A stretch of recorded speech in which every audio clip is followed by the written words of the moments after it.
நிரம்பி வழிய செய்யுமே. சொல்லுங்கப்பா, என் பாத்திரம் ஒரு நாளும் குறைஞ்சிடவே கூடாதுப்பா.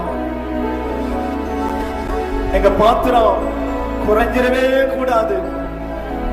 என்னாலும் என் பாத்திரம் நிரம்பி வழிய செய்யுமே.